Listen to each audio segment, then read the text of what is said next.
Hi everyone, my name is Natalie Ledwell and this is The Inspiration Show. Today on the show I have a very special guest who I met only about a month ago at a Transformational Leader Council meeting, and she's going to be talking with us today about a new book that she has coming out called Belong, and also about how to build community and connection in a world that seems to be more disconnected than ever before.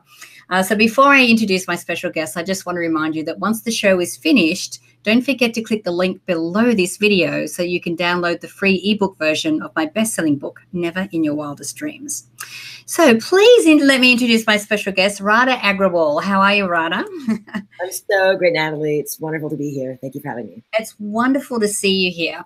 I was very taken and captivated by your presentation at TLC, which is, why I've invited you to be on the show.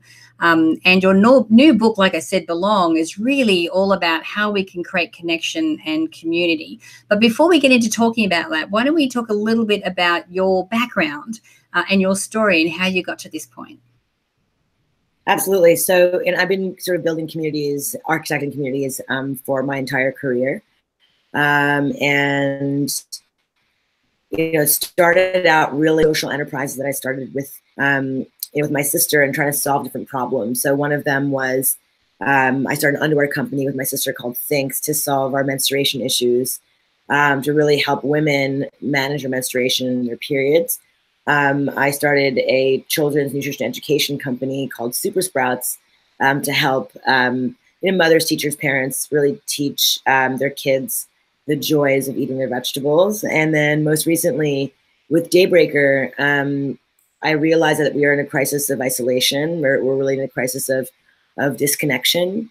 And I really wanted to create a space where people could connect, people could self-express, could meet each other without alcohol, without substances, and truly find community. For me, my story started at 30 years old, where I looked myself in the mirror and I realized, oh gosh, I don't belong. And I realized that I'd spent my 20s in sports bars, watching sports I didn't care about, drinking beer I didn't want to drink, and hanging out with people who didn't inspire me because I was radiating an energy that attracted all the wrong people.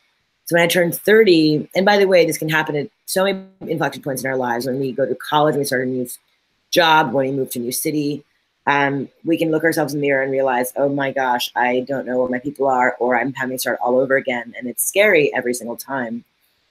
So I wrote this book because I realized that we are pretty paralyzed. People are going into themselves more and more and getting trapped inside themselves in depression and anxiety and isolation. And I wanted to give people the tools to generously go out and give their energy. And this book really provides the sort of very simple tools that I did in my own personal life to go from projects that would then also break earth and happen had it not been for my community. So the book is a step-by-step guide that gives you all of the tools for just how to do that in your personal life. And if you want to build a community at scale, a large-scale community like we did with Daybreaker, we're almost 500,000 people strong. This gives you the tools for how to do that too. Yeah. So let's talk about Daybreaker, because as an ex-nightclub owner, actually getting up in the morning to rather than staying out till the morning, yes, dancing is a new concept. So tell us a little bit about Daybreaker and the purpose behind this. It's not just a dance party in the morning, right? Absolutely. So actually, I was also a nightclub owner as well in New York City, and as a 35-year-old woman at the time, I was single, 35. An entrepreneur, building my businesses and having nowhere to go to let my hair down, because I still love dancing. I still love sort of having a social space to go to. But, at 35, I didn't want to deal with the bouncers, spilt drinks, just belligerently drunk people trying to make out with you while you're just trying to dance and let go. And it just was an unsafe environment and a very uninspiring environment for the most part, going out at night. And then, of course, because you're going out at night, you're sometimes exhausted because you're having a full day of work, or you might have gotten into a fight with your boyfriend or partner or boss or whatever it is. And so people are coming to nightlife with very, very different energy levels. Whereas the morning, which is when we kind of the idea started, was what if we did it in a time where our energy is all kind of the same? We all came from the same place, our beds. What if we replaced the mean bouncers, with a hugging committee? What if we replaced the alcohol with green juice, coffee, and tea, and did it in a time where we're most optimistic and joyful in the morning? And it was an experiment. It was never meant to be more than just a social experiment. It turns out, we sold out, and it exploded immediately. People just were like so taken by this idea that they could actually have fun without alcohol, without drugs, that they could connect with each other meaningfully. They could dance to joyful music in a safe environment. And now we're in 23 cities around the world with a community of 500,000 people, and we're not stopping anytime soon. And it's been incredible to see just how this movement has spread by word of mouth, no marketing, no investors, just through community members wanting to bring it to their city, to grow it to their cities. And it's grown exponentially that way. Yeah. So what are the insights that you learned from running the Daybreaker parties that you actually applied here in the book? Absolutely. So, I get emails all the time from community members asking, sharing with me, I want to start a community. How did you build Daybreaker? And I'd have all these coffees and these teas and lunches with so many different community members. But I'd realized like a 1-hour lunch meeting was never enough to share all of our trade secrets. So after the elections, I was like, maybe it's time I should share all of our secrets. So I was very driven by that experience. And I wanted to really just share, here's how you build intentional, thoughtful community.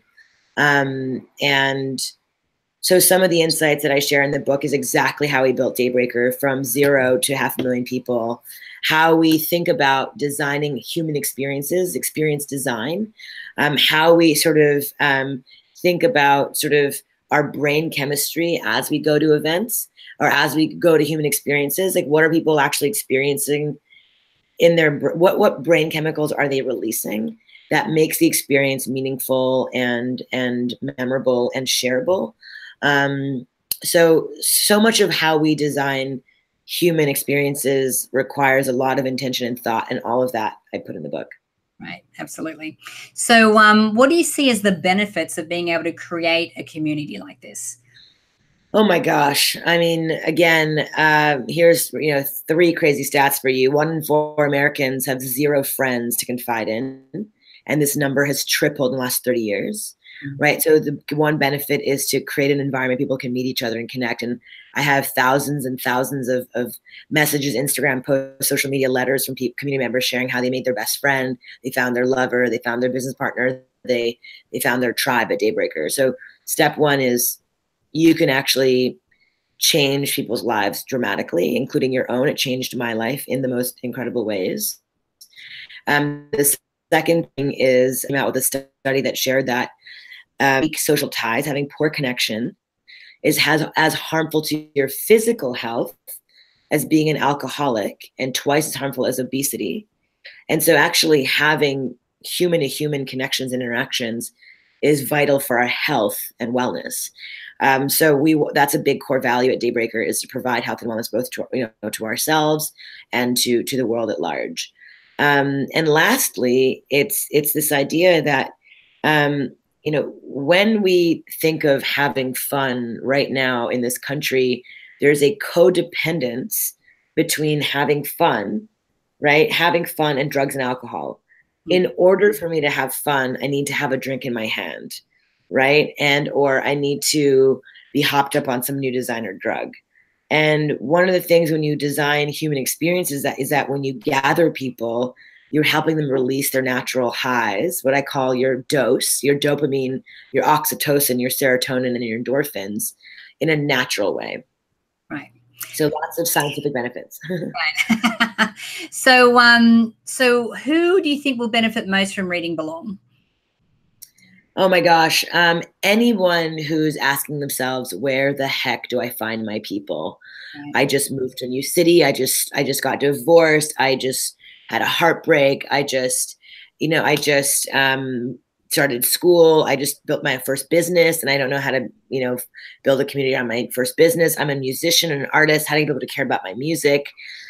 every single human can take something away from a book about belonging, because it is a true thread that lasts all of our lives. I really believe that every single sort of negative influence in our life, from gun violence to terrorism to political strife to suicide, ladders down to our lack of belonging. And so we all need to belong. We can all take something away. So as an individual, you read this book and you'll be given tools, very step-by-step, handheld tools for exactly what to do to find your tribe. And then the second thing is, if you are building a large-scale community, I go into much more detail into exactly how we built Daybreaker. And I divulge all of our secrets in this book as well, so that anybody who wants to create their own community can have the blueprint as well. Yeah. So can you share some like great stories of people within your community that's really touched your heart because of what you've been able to create? Oh my gosh, where do I begin? Yes, of course, one of the ones that sticks very close to my heart is a gentleman came up to me after Daybreaker, and he said, Daybreaker, I've been coming here. This is my 7th time coming. And the level of inclusivity and acceptance that I feel here has given me the courage to come out to my family. So this morning after Daybreaker, I picked up the phone and I called my parents and I told them I'm gay. And and he cried on my shoulder. And I remember saying to him, thank you for having the courage. Thank you for coming here and experiencing this level of connection and connectivity, and for waking up and saying yes. 90% of these transformational moments are happening from people just saying yes to doing things and not being afraid and caught inside of their own stories. So much of community building and making friends comes with courage. You have to be courageous to constantly be putting yourself out there, because there's so much around self-help today that takes you inside of yourself. And of course, that's beautiful to a point. But so often we get caught in ourselves, trapped inside our own personal development and self-improvement, that we forget that actually the key to happiness and health and wellness and longevity in life, is to be making friends and creating community. And that when we work on ourselves, it's actually to work on ourselves to find the inner peace, so that we're radiating the authentic version of ourselves, so that we can actually attract people who fill us up. Yeah. Right. So we are feeling so connected to ourselves, so authentically in who we are, that we are now attracting the people who give us wings. And that's exactly what happened to me. I was reflecting a version of myself that I thought my parents wanted, I thought society wanted, I thought my investors, masculine world wanted. And then all of a sudden I realized, wait a minute, this is not who I am. I started radiating the feminine strength that I have. I started radiating the authentic version of who I am. And all of a sudden the dream friends just started appearing out of nowhere. And that's just what happens. But it starts with you, but then the generosity spirit to go out, to go find those friends. And then again, it's generosity of energy and the courage to do it. Generosity and courage. But I completely understand how difficult it is. I mean, I moved from my hometown, like was a country town in Australia, to Sydney when I was 18. I didn't know a soul. And then I moved from Sydney to San Diego when I was 40. And then I went from San Diego to LA. And of course, you're moving into these huge cities, which is what I love about how you do the Daybreaker in big cities. Because I think more than anywhere else, this is a place where we really, truly need that connection. I love how you have the hug lines on the way in, and how you really encourage connection at the events themselves, because we live in a digital age. We live in an age where social media and the amount of friends we have on social media, it sort of equates to how we see ourselves, and it equates to our self-worth. So being able to do something like this really helps to flip that coin, so that we can actually have true connection, which is what life's all about. That's it. It takes 80 hours to make a real friend, to call somebody a friend, whereas it takes 1 second to like someone's photo. Yeah. So it's a very interesting thing to to think about. Sort of, it takes patience too to make a friend, to be able to follow up with them. So I have a whole chapter in my book on 10 foolproof ways to nurture your community, because maybe you might meet somebody somewhere, but then how do you nurture that friendship over time, right? How do you keep that friendship going? And that's some of the things that people don't know how to do. And one of the things, of course, I talk about in that chapter is, of course, the biggest gift that we can give to our friend is our presence and their gift of listening and our gift of attention, to put our phones down at lunch table, put our phones down when we're together, and just be fully. I put my phone on airplane mode when I'm with my good friends to really connect with them meaningfully. I've deleted Facebook from my phone as well.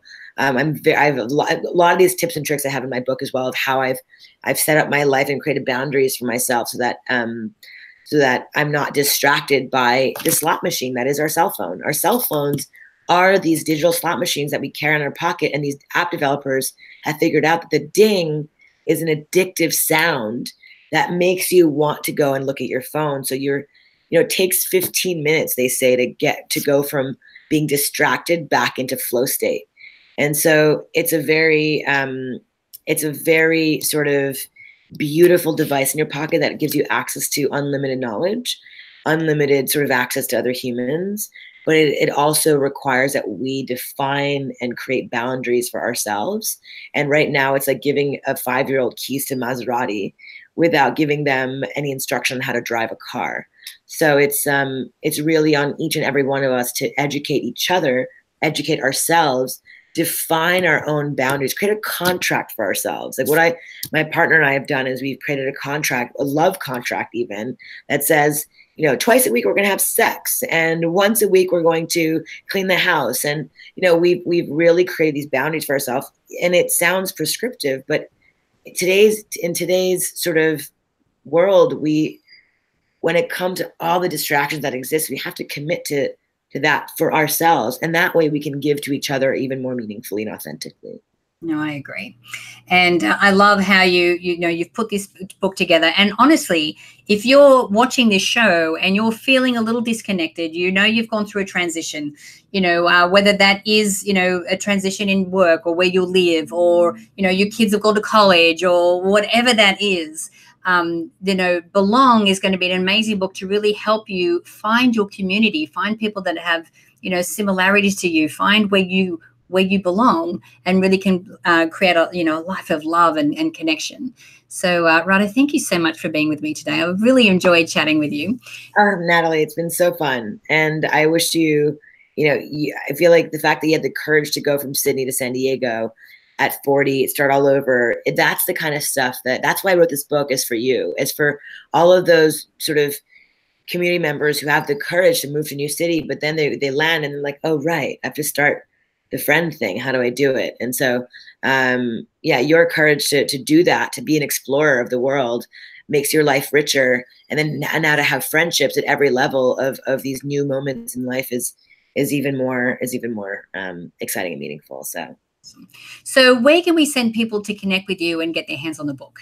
Absolutely. So you can connect me. I'm on Instagram, always answering questions at love.radha, love.radha.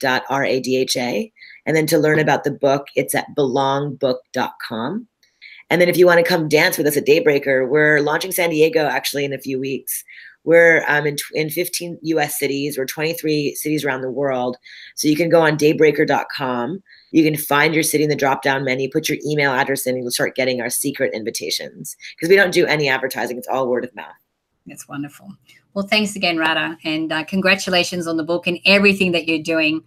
You're a rock star. It's great to see. Thank you so much, Natalie. You're the best. Awesome. So guys, I encourage you to please help us get the word out and share this video. You can do that by clicking the Facebook and the Twitter share buttons on this page. Also, don't forget to click the banner or the link below this video so you can go straight through to Radha's website, find out more about her and get your hands on the book.